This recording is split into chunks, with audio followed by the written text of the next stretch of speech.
आंसू पोंछने आते हो। कैसा प्रेम है ये? और है भी कन्हैया। अरे तुम क्या जानो प्रेम की परिभाषा। जिसके हजारों चाहने वाले होंगे वो भला प्रेम की कीमत क्या समझेगा। लेकिन कन्हैया हमारे तो तुम ही केवल हो। हमारे जैसे जैसे हजारों मानने वाले हजारों चाहने वाले तुम्हारे भक्त होंगे, लेकिन हम गोपियों के प्राण आधार तो केवल तुम ही हो। लेकिन तुम्हें प्रेम की परिभाषा पता नहीं है। भगवान कहते हैं गोपी तुम्हें क्या लगता है कि सिर्फ तुम्हें दुख हुआ है, सिर्फ तुम रो रही हो। अरे तुमसे दूर जाकर के हम भी रो ही रहे थे, हमें भी बड़ा दुख हुआ। गोपियां कहती है कि मैं आपको बताती हूं कि प्रेम की परिभाषा क्या है, प्रेम कहते किसको। एक प्रेमी ऐसे होते हैं जो हम किसी को प्रेम करते हैं तो सामने वाला भी हमसे प्रेम करता है, और यदि हम प्रेम नहीं करते हैं तो हमसे भी कोई प्रेम नहीं करता है। एक प्रेमी ऐसे होते हैं जो हम प्रेम करें या ना करें लेकिन वो हमसे प्रेम करते ही करते हैं। और एक प्रेमी ऐसे होते हैं जिसके चार भेद हैं, आत्माराम, आप्तकाम, कृतघ्न और गुरुद्रोही। गोपियां कहती है कि एक प्रेमी तो ऐसे होते हैं जो हमसे कोई प्रेम करता है तो सामने वाला भी, हम भी उससे प्रेम करते हैं। बोले ये प्रेम नहीं, ये स्वार्थ है, ये तो व्यापार है। हम किसी से प्रेम करें तो हमसे भी कोई प्रेम करे, ये व्यापार है, ये प्रेम नहीं है। और एक प्रेमी ऐसे होते हैं जो हमसे कोई प्रेम करे तो भी, ना करे तो भी हम उससे प्रेम करते हैं। ऐसे प्रेमी कौन होते हैं? तो माँ, पिता और गुरु। बच्चे चाहे कैसे भी हो जाए, माँ बाप तो अपने बच्चों से प्रेम करते ही करते। बच्चे चाहे माता पिता का सम्मान करे या ना करे, आदर करे या ना करे, लेकिन माँ बाप तो बच्चों का सम्मान करते हैं, प्रेम तो करते ही। शिष्य चाहे कितने भी विपरीत हो जाए, लेकिन शिष्य के प्रति गुरु का वात्सल्य तो रहता ही है। और एक प्रेमी ऐसे होते हैं जो आत्माराम है। आत्माराम माने आत्मनि रमयत, जो अपने आप में ही रमन करता रहता है, संसार में उसको किसी से कोई मतलब ही नहीं। भला वो संसार में किसी से प्रेम क्यों करेगा, वो बस अपने आप में रमन करता रहता है। और एक प्रेमी ऐसे होते हैं जो आप्तकाम हैं, जिसकी सारी मनोकामनाएं पूर्ण हो गई हो, सारी इच्छाएं पूरी हो गई हो, भला वो किसी चीज के लिए प्रेम किसी से क्यों करेगा। और एक प्रेमी होता है कृतघ्न। यदि हमसे कोई प्रेम करता है, हमको मानता है, तो हम उसे धन्यवाद ज्ञापन भी नहीं करते। ऐसे प्रेमी को कृतघ्न कहते हैं। और एक होता है गुरुद्रोही, जो पहले अपने प्रेमी को प्रेम जाल में फंसा लेता है चिकनी चुपड़ी बातों कह करके, और बाद में उसका सर्वस्व छीन करके, सब कुछ लूट करके उसे अकेले रोने के लिए छोड़ देता है। हे कृष्ण, तुम भी इसी प्रकार के प्रेमी हो, तुम भी गुरुद्रोही हो।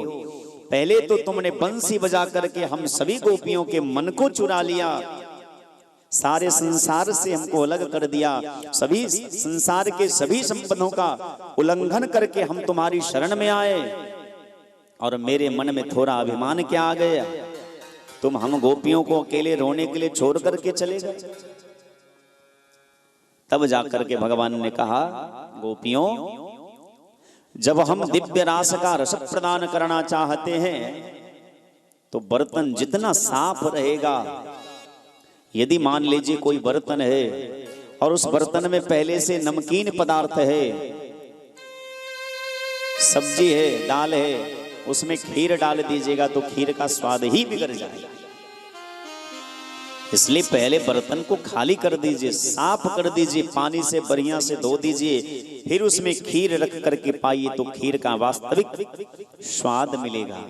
ठीक उसी प्रकार यदि हमारे जीवन में कहीं भी काम है, क्रोध है, लोभ है, मोह है, नाना प्रकार के जो अवगुण है, इसकी कटुता यदि हमारे जीवन में रहती है तो रास का जो रस है वो इस बर्तन में नहीं टिकेगा, फिर उसका स्वाद बिगड़ जाता है। इसलिए भगवान ने कहा कि मैं आप लोगों को वास्तविक रास का रस पिलाना चाहता था, इसलिए आपके अंदर जो अवगुण थे, जो कमियां थी, जो दोष था, उसको मैंने हटा दिया।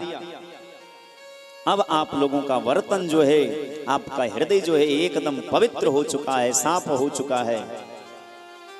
अब जो है रास का रस, इसका स्वाद आपको मिलेगा। और पुनः जितनी गोपियां थी भगवान उतने रूप धारण करके सभी गोपियों के साथ रास विहार करने लगे। ठीक उसी प्रकार जैसे कोई छोटा सा नन्हा सा बालक शीश महल में, शीशे के घर में अपनी छाया को देख करके उस छाया के साथ खेलता है, किलोल करता है, उसी प्रकार भगवान भी अपने ही अंश से उत्पन्न हुई गोपियों के साथ रास विहार करने लगे। श्री गर्ग संहिता में वर्णन आता है, ये गोपियां कोई सामान्य स्त्रियां नहीं है। गोपी का मतलब केवल स्त्री नहीं होता। गोपी कहते हैं जो अपने समस्त इंद्रियों से कृष्ण रस का पान करती है वह गोपी है। जो आंख से भी कृष्ण को देखे, कान से कृष्ण की कथा सुने, मुख से, जिह्वा से भगवान का, कृष्ण का ही प्रसाद पावे, हाथ से कृष्ण की सेवा करे, अपने समस्त इंद्रियों से जो केवल कृष्ण रस का पान करे वह गोपी है। और भगवान की महारास लीला में तो करोड़ों गोपियां आई। कुछ गोपियां ऐसी है जो मिथिला की, जब भगवान राम मिथिला में आए थे तो भगवान के सौंदर्य का दर्शन करके मिथिलानियों के मन में भगवान को पाने की इच्छा हुई थी। तो हमारे राम जी ने मन ही मन वचन दिया कि हम तो मर्यादा पुरुषोत्तम राम हैं, इस अवतार में हम आपकी मनोकामना पूर्ण नहीं कर सकते। द्वापर युग में जब भूभार हरण करने के लिए, धरती का भार हरण करने के लिए हम अवतार लेंगे, तब आप सभी गोपियों की इच्छा को पूरा करूंगा। और वही मिथिला की गोपियां आज भगवान कृष्ण के रास मंडप में पधारी है। दंडकारण्य में जितने ऋषि महर्षि महात्मा थे, जब भगवान के सौंदर्य का दर्शन किया तो महात्माओं के मन में भी भगवान का आलिंगन करने का मन किया। तो वही दंडकारण्य के महात्मा, दंडकारण्य के पशु पक्षी, दंडकारण्य के वृक्ष गोपी का रूप धारण करके भगवान के रास मंडप में पधारे थे। भोले बाबा को रहा नहीं गया। पार्वती से भगवान शिव ने कहा कि हमारी भी जाने की इच्छा है। पार्वती ने मना कर दिया कि भगवान की सभी लीलाओं का दर्शन तो आप कर सकते हैं, लेकिन भगवान के रास मंडप में आपका प्रवेश वर्जित है। बोले क्यों? क्योंकि आप पुरुष हैं और भगवान के रास मंडप में पुरुष तो केवल एक कृष्ण है, बाकी सभी स्त्रियां हैं। तो भोले बाबा भगवान के रास का रस प्राप्त करने के लिए स्त्री का वेश धारण कर लिए, गोपी का वेश धारण करके उस रास मंडप में आते हैं और रास के उत्सव में इतने तन्मय हो गए, इतनी तन्मयता बढ़ गई कि होश ही नहीं रहा। सारी खुल गए, भोले बाबा के जटा दिखने लगे, बिंदी गिर गए। जो वास्तविक रूप था, भोले बाबा उस रूप में आ गए। कृष्ण को हंसी आ गई। बोले कोई बात नहीं बाबा, आप इन ब्रजवासियों की रक्षा करने के लिए वृंदावन में ही निवास करिए और भगवान शिव वृंदावन में गोपेश्वर नाथ महादेव बन करके आज भी विराजमान है। वृंदावन के रास में पहुंचे जाई महेश, धर गोपिन के वेश को गोपेश्वर महेश। गोपी का वेश धारण करके भोले बाबा गए और गोपेश्वर नाथ बन करके वहां विराजमान हो गए। सभी देवी देवता लोग ऊपर से भगवान के इस दिव्य रास का दर्शन करते हैं। आइए हम लोग भी मीठी मीठी ताली बजा करके भगवान के रास मंडप में थोड़ा प्रवेश करें। रास रचो रे महारास रचो रे, आज वृंदावन में रास रचो रे। ओ रास रचो रे महारास रचो रे, आज वृंदावन में रास रचो रे। रास रचो रे महारास रचो रे, आज वृंदावन में रास रचो रे। रास रचो रे रास रचो रे, ताली बजा के प्रेम से गाएं। वृंदावन में रास रचो रे।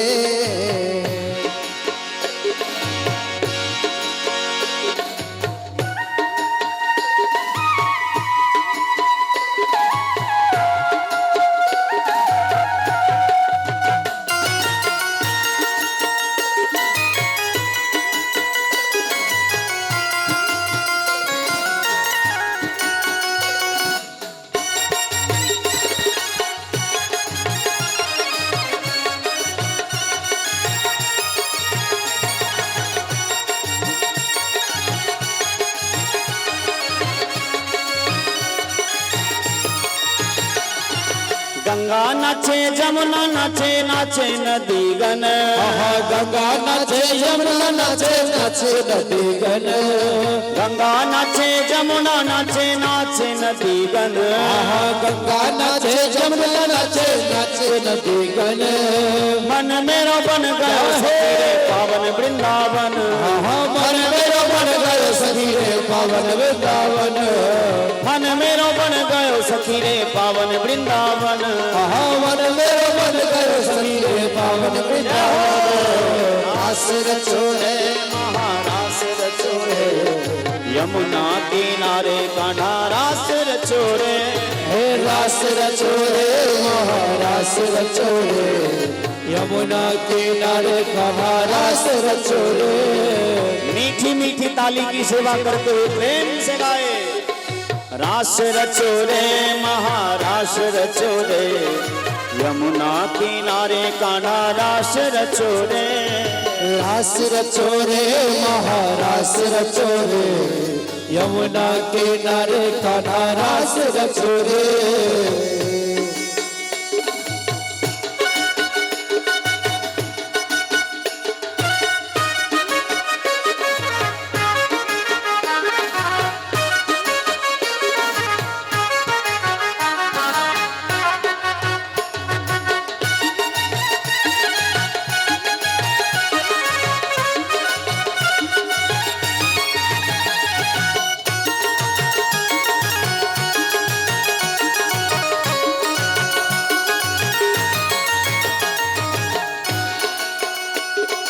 ब्रह्मा नाचे विष्णु नाचे नाचे रुद्र गण।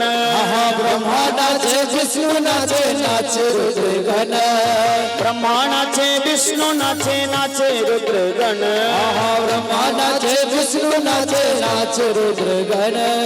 मन मेरो बन गयो सखी रे पावन वृंदावन। मन मेरो बन गयो सखी रे पावन वृंदावन। मन मेरो बन गयो सखी रे पावन वृंदावन। मन मेरो बन गयो सखी रे पावन वृंदावन। रास रचो रे महारास रचो रे, यमुना किनारे कान्हा रास रचो रे। रास रचो रे महारास रचो रे, यमुना किनारे कान्हा रास रचो रे। रास रचो रे महारास रचो रे, यमुना किनारे कान्हा रास रचो रे। रचो रास रचो रे महारास रचो रे, यमुना किनारे कान्हा रास रचो रे।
राधा नाचे कृष्णा नाचे नाचे गोपी जन, राधा नाचे कृष्ण नाचे नाचे गोपी जन, राधा नाचे कृष्णा नाचे नाचे गोपी जन, राधा नाचे कृष्ण नाचे नाचे गोपी जन। मन मेरो बन गयो सखी रे पावन वृंदावन, मन मेरो बन गयो सखी रे पावन वृंदावन, मन मेरो बन गयो सखी रे पावन वृंदावन, मन मेरो बन गयो सखी रे पावन वृंदावन। जय हो रास रचो रे महारास रचो रे, यमुना किनारे गाना रास रचो रे, रास रचो रे महारास रचो रे, यमुना किनारे गाना रास रचो रे, रास रचो रे महारास रचो रे, यमुना किनारे गाना रास रचो रे, रास रचो रे महारास रचो रे, यमुना किनारे गाना रास रचो रे।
नाचे जमुना नाचे नाचे नदी गन, गंगा नाचे यमुना नाचे नाचे नदी गन, गंगा नाचे जमुना नाचे नाचे नदी गन, गंगा नाचे यमुना नाचे नाचे नदी गन।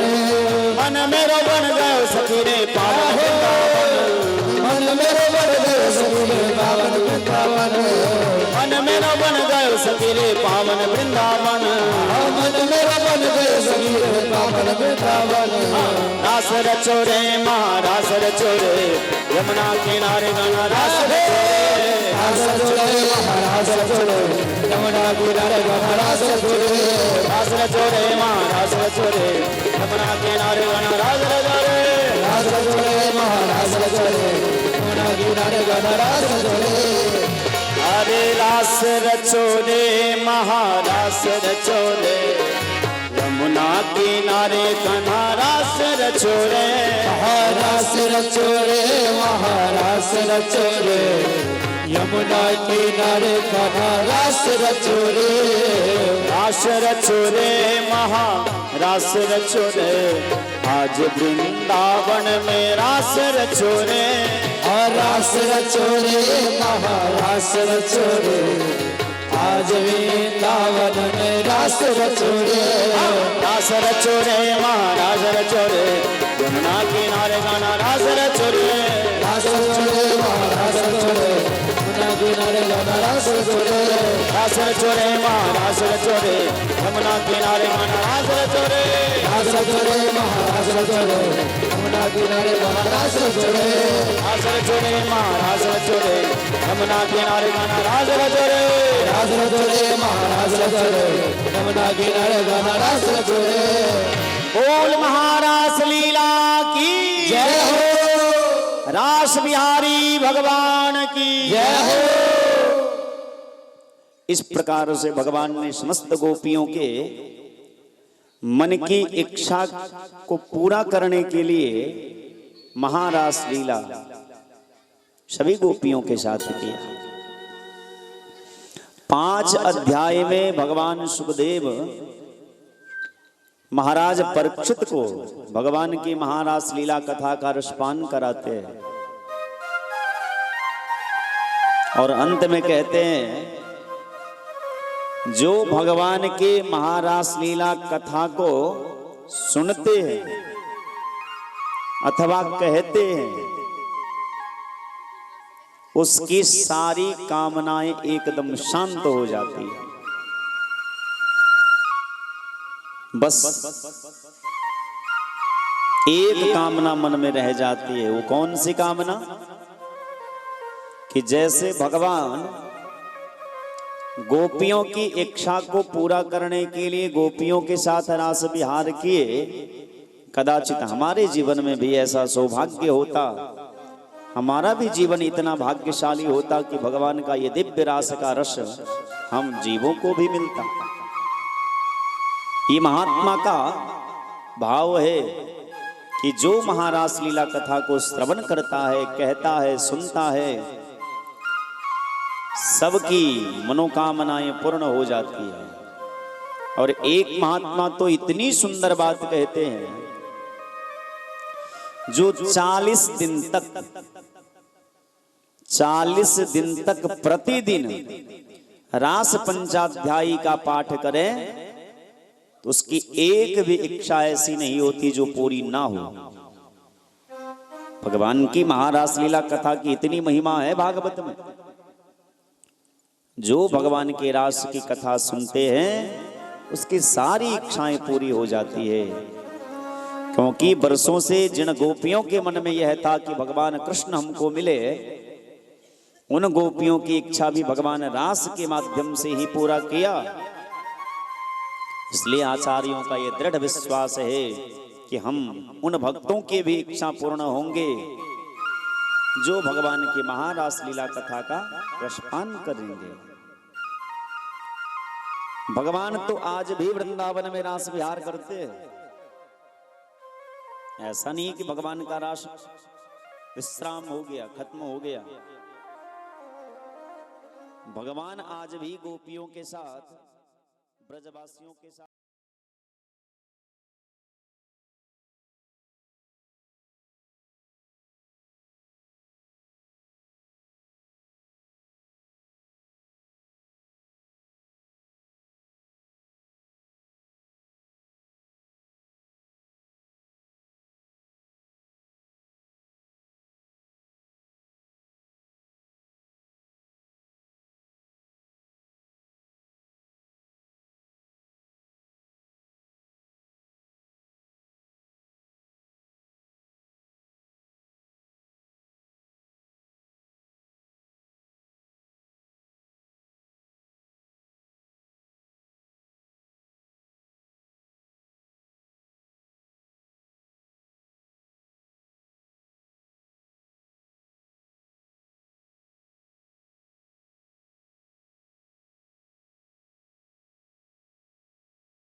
आज भी बांके बिहारी भगवान वृंदावन में रास रचाते हैं।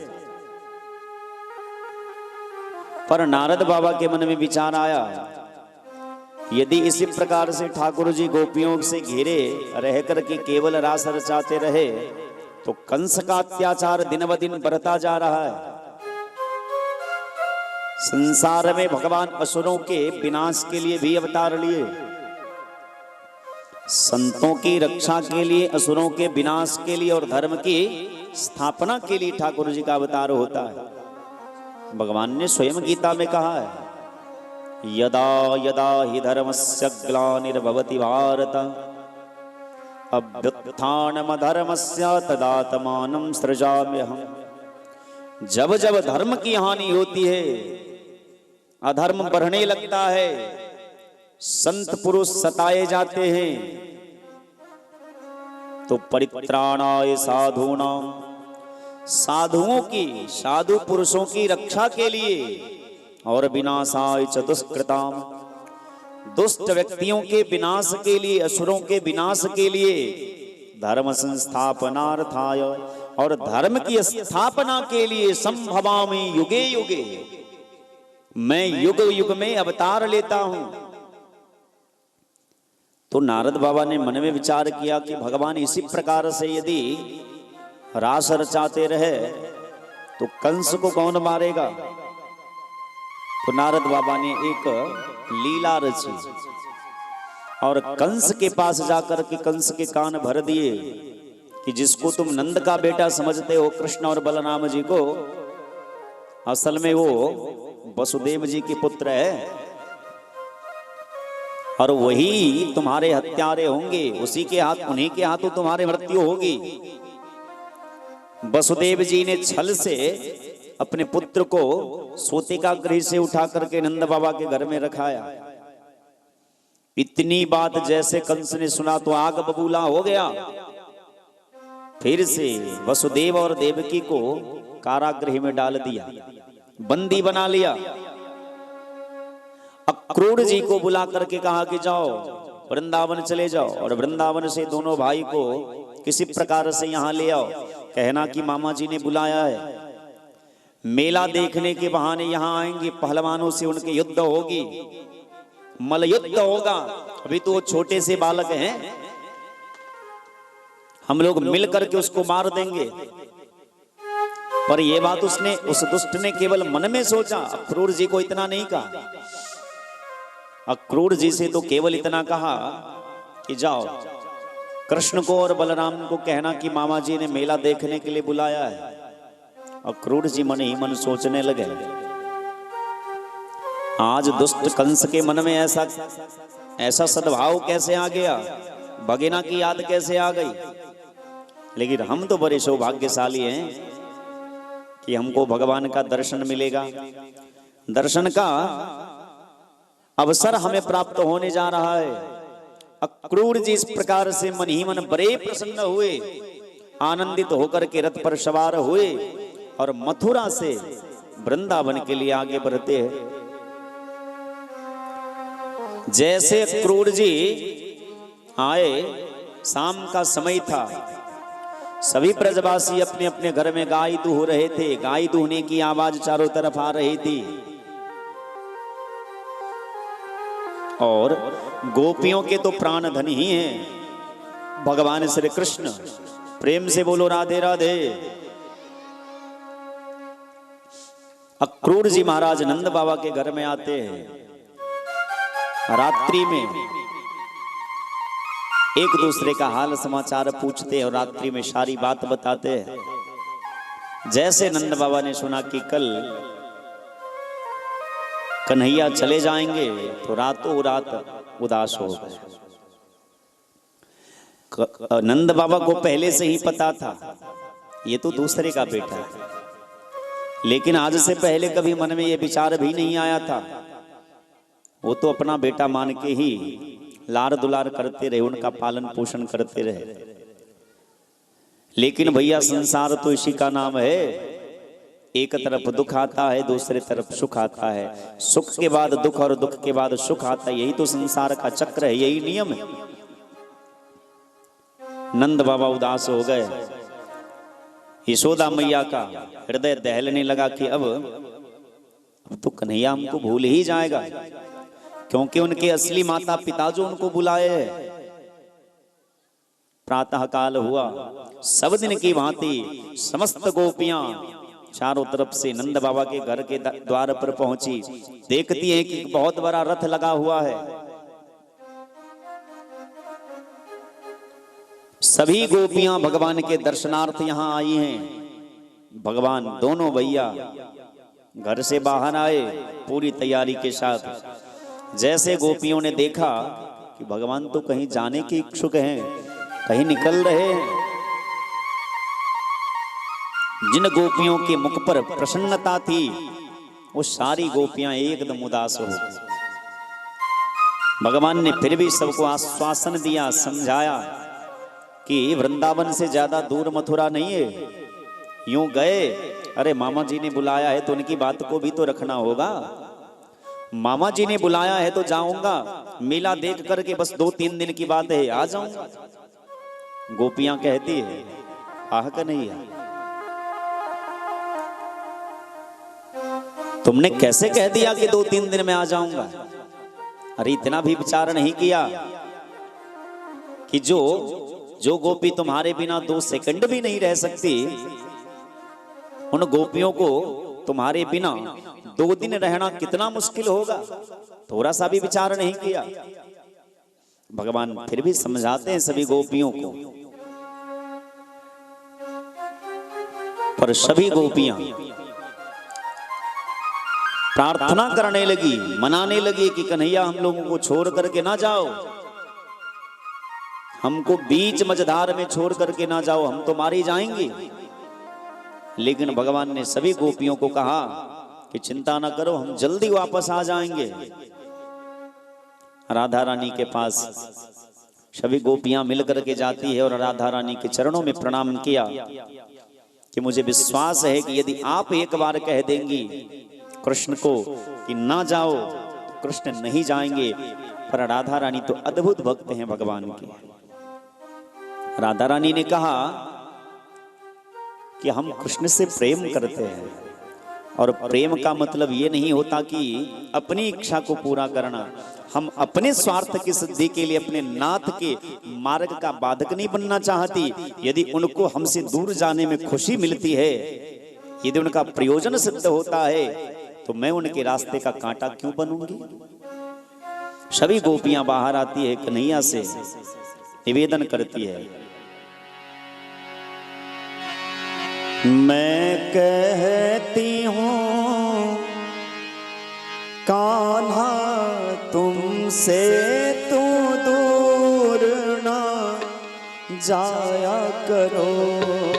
मैं कहती हूँ तुमसे कान्हा तू दूर ना जाया करो।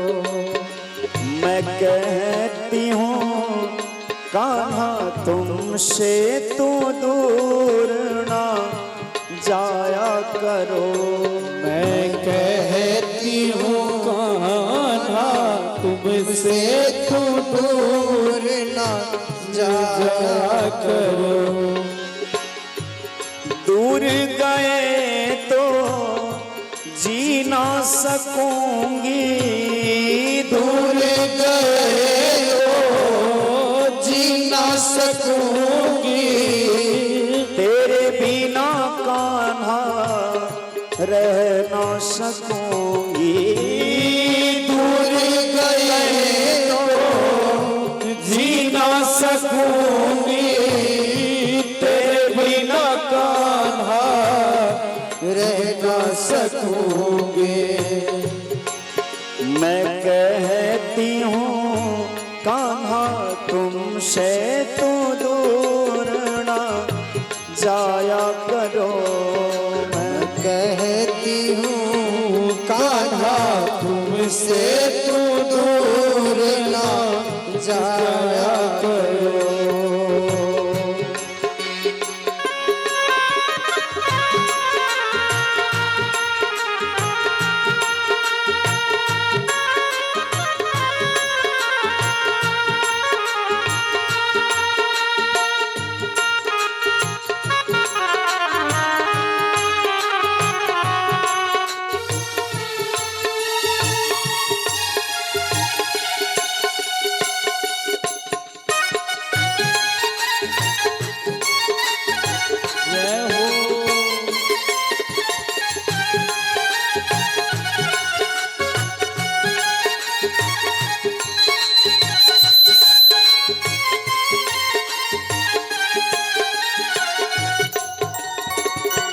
प्रेम की मदिरा पिलाई है तूने, प्रेम की मदिरा पिलाई है तूने, विरह में जीना सिखाई है तूने।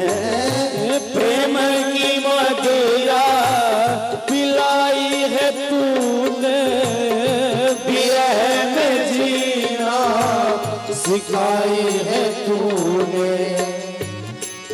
मुझे ना ठुकराओ मुरारी, तू दूर ना जाया करो। मैं कहती हूँ कान्हा तुझसे तू दूर ना जाया करो। मैं कहती हूँ कान्हा तुमसे तुम दूर ना जाया करो। मैं कहती हूँ कान्हा तुमसे तू दूर ना जाया करो।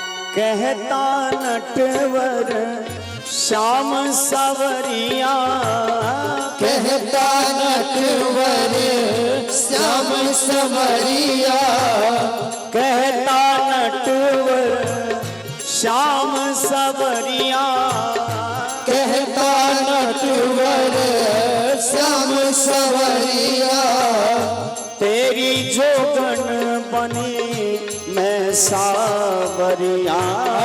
कहता नटवर श्याम सवरिया, तेरी जोगन बनी मैं सावरिया। मैं कहती हूँ कान्हा तुमसे तू दूर ना जाया करो। मैं कहती हूँ कान्हा तुमसे तू दूर ना जाया करो। मैं कहती हूँ कान्हा तुमसे तू दूर ना जाया करो। मैं कहती हूँ कान्हा तुमसे तू दूर ना जाया करो।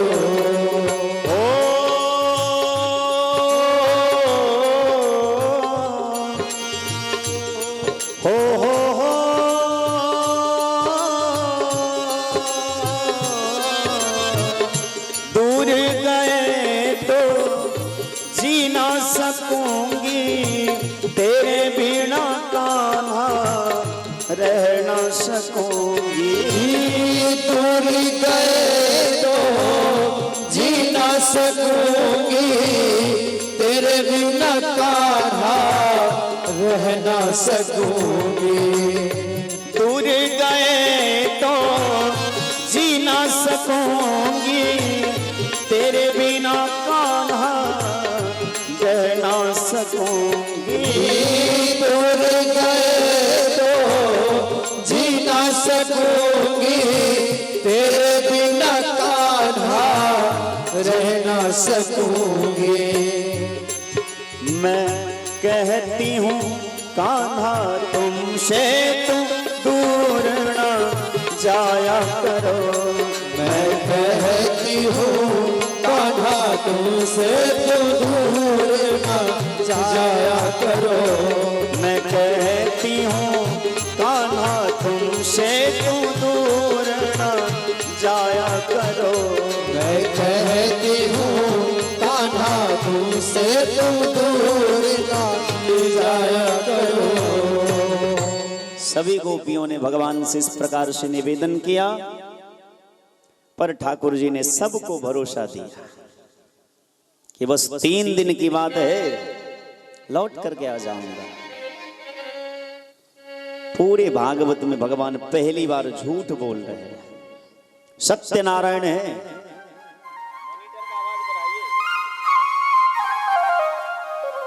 भगवान को अच्छे से पता है कि अब मैं लौट के आने वाला नहीं हूं,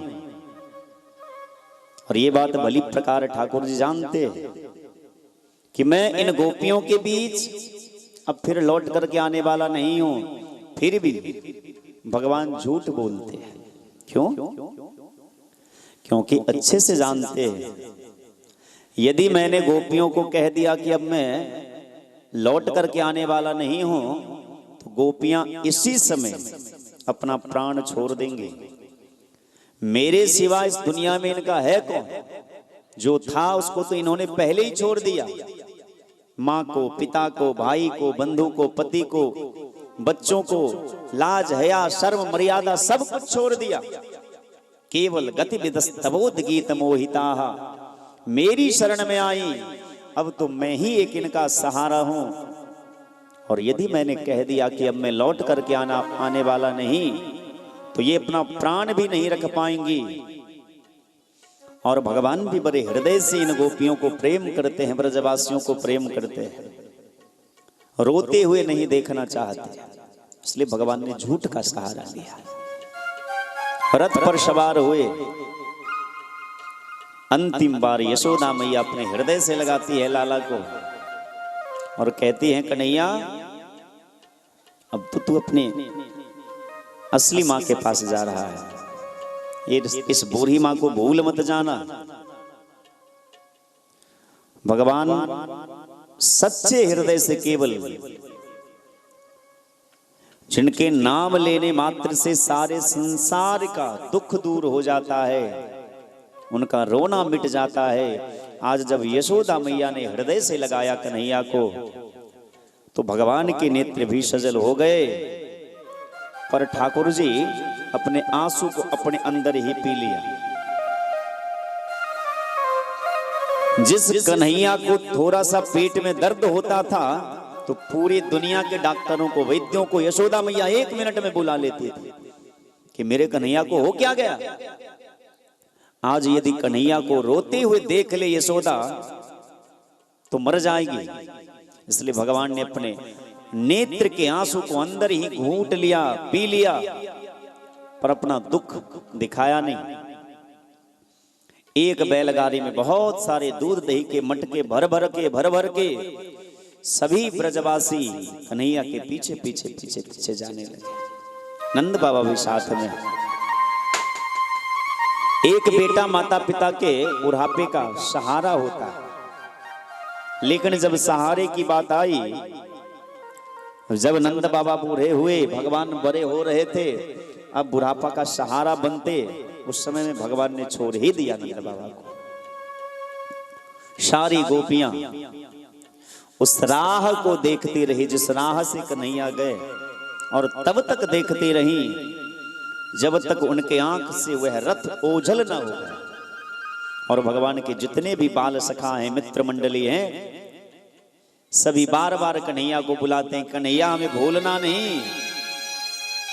लेकिन जैसे एक बेटी के विदाई के समय में एक पिता की दुर्दशा होती है, उसी प्रकार भगवान की भी दुर्दशा हो गई। और भगवान को रहा नहीं गया, तो अंत में सभी बालकों को भी रथ पर बिठा लिया कि चलो मेरे साथ चलो। और सभी बालकों को लेकर के भगवान मथुरा में आते हैं। रास्ते में अक्रूर जी को भगवान ने अपना दिव्य रूप का दर्शन कराया। मथुरा में आकर के भगवान सबसे पहले धोबी का उद्धार करते हैं। सुदामा नाम के माली के यहाँ जाकर के भगवान ने उसके हाथ से बने हुए फूल की माला को अपने गर्दन में धारण किया।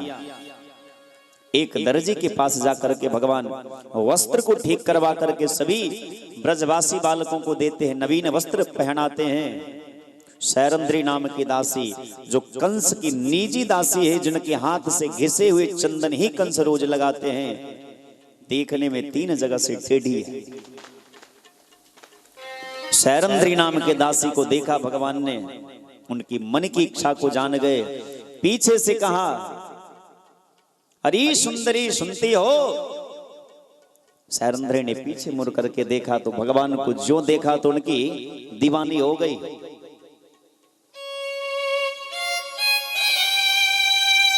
भगवान नजदीक आते हैं, क्या आज मुझे चंदन लगा दोगी? भगवान की सुंदरता को देख करके सैरंध्री इतनी दीवानी हो गई कि ना परिचय पूछा, ना नाम पूछा, और मन ही मन एकदम गदगद हो गई कि वास्तव में तो चंदन लगाने के लायक तुम ही हो। और अपने हाथ से घिसे हुए चंदन को लेकर के भगवान के सिर पर लगा दिया। एक एक करके सभी ब्रजवासियों के सिर पर सैरंध्री ने चंदन लगाया। भगवान भी बड़े अद्भुत है। भगवान कहते हम किसी का कर्ज नहीं रखते, लेते हैं वापस भी कर देते। सैरंध्री को अपने पास में बुलाया। 3 जगह से भगवान भी टेढ़े, 3 जगह से सैरंध्री दासी भी टेढ़ी। सैरंध्री दासी के पैर पर भगवान ने अपना पैर रखा, कमर पे एक हाथ रखा और टुड्डी पर एक हाथ लगाया और जोर से झटका लगाया, सो सैरंध्री एकदम सुंदरी बन गई। 3 जगह का टेढ़ पाना जो था वो सीधा हो गया। भगवान की ऐसी दिव्य अद्भुत कला को देख करके सैरंध्री मन ही मन सबसा गई, शर्मा गई। भगवान का पीतांबरी पकड़ करके मन ही मन कहने लगी कि कभी हमारी भी इच्छा पूर्ण करने के लिए आओ। भगवान ने मन ही मन कहा, कोई बात नहीं, हम आएंगे जरूर, लेकिन अभी थोड़ा मामा जी से मिल करके आते हैं। और भगवान दोनों भैया पहुंच गए कंस के द्वार पर। कोवलय पीठ नाम के हाथी को मारा, हाथी के दांत उखाड़ करके दोनों भैया